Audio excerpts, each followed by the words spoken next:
बहुत कम लोग जानते हैं कि जनरल ज़ियाउल हक के उरूज के ज़माने में मलिका तरन्नुम नूरजहां और इनके साजिंदों में शामिल वायलिनिस्ट अल्ताफ़ हुसैन ने अपने वक्त के फ़ौजी आमिर ज़ियाउल हक के सामने परफॉर्म करने से इनकार कर दिया था। वजह यह थी कि मलिका तरन्नुम और इनके वायलिनिस्ट साथी अल्ताफ़ हुसैन शहीद जुल्फ़िकार अली भुट्टो के आशिक थे और जनरल ज़िया से नफरत करते थे। लिहाजा जब अल्ताफ़ ने वायलिन बजाने से इनकार किया तो नूरजहां ने भी गाने से माजरत कर ली। कहानी कुछ यूं है कि भुट्टो हुकूमत को उल्टाने और उन्हें एक झूठे कत्ल केस में तख्तादार पर लटकाने के बाद मुल्क का सियासी और समाजी मंजरनामा धुआं धुआं था। हर दिल अजीज आवामी रहनुमा की फांसी के बाद एहतजाज करने वालों को न सिर्फ पाबंदे सलासिल किया जाता था बल्कि कोड़े भी मारे जाते थे।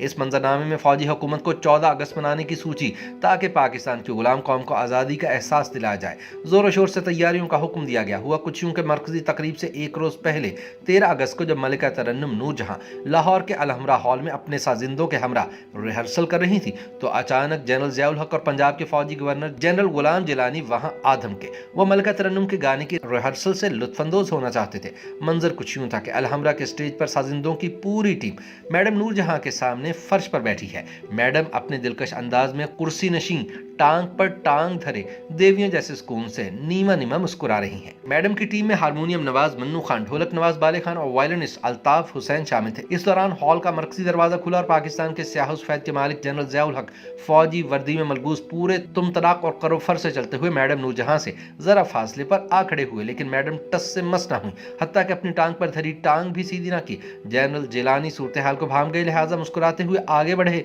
और मैडम से दुआ सलाम के बाद फरमाया, मैडम ये हैं जनरल ज़ियाउल हक। मैडम ने एक सरसरी सी नजर ज़ियाउल हक पर डाली और सलाम का जवाब दिया और मुंह दूसरी जानिब फेर लिया। इस पर गासिब हुक्मरान ने भरपूर मुनाफकत से काम लेते हुए मुस्कुराना शुरू कर दिया और फिर साजिंदों से हाथ मिलाने लगा। तभी एक और सानहा हुआ। जनरल ज़ियाउल हक दो साजिंदों से हाथ मिलाकर अल्ताफ हुसैन से हाथ मिलाने को आगे बढ़े तो इन्होंने फौजी डिक्टेटर का बढ़ा हुआ हाथ नजरअंदाज करके सर नफी में हिला दिया और 2 कदम पीछे हट गए। दरअसल अल्ताफ हुसैन भुट्टो शहीद के परवाने थे। चश्मे तसव्वुर ये कहती है कि अल्ताफ हुसैन ने कहा होगा कि मैं कायदे अवाम के कातिल से हाथ मिलाना गुनाह समझता हूँ। वो एक आम सा शख्स था जिसको शहीद भुट्टो से मोहब्बत थी और उसने सुन रखा था कि ज़ियाउल हक ने इसके महबूब लीडर को कैसे फांसी पर चढ़ाया था।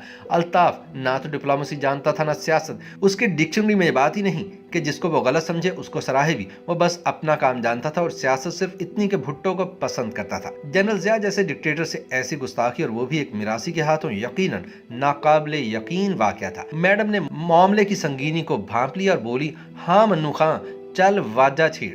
इसी दौरान असी फौजी अफसरानों गाना सुनाइए। इस दौरान जनरल ज़ियाउल हक और जनरल जिलानी अलहमरा हाल के सोफों पर बराजमान हो गए। ताहम अल्ताफ हुसैन ने ज़िया के सामने वायलिन बजाने से माजूरी जाहिर कर दी। इस पर मैडम ने भी रिहर्सल कैंसिल करने का ऐलान कर दिया। चुनाचे अपने वक्त के 2 ताकतवर तरीन जर्नैलों के पास इसके सिवा कोई रास्ता बाकी न बचा कि वो खामोशी से मुंह छुपाकर हॉल से निकल जाएं। ये हौसला सिर्फ और सिर्फ नूरजहां और अल्ताफ हुसैन जैसे बड़े आर्टिस्ट दिखा सकते थे।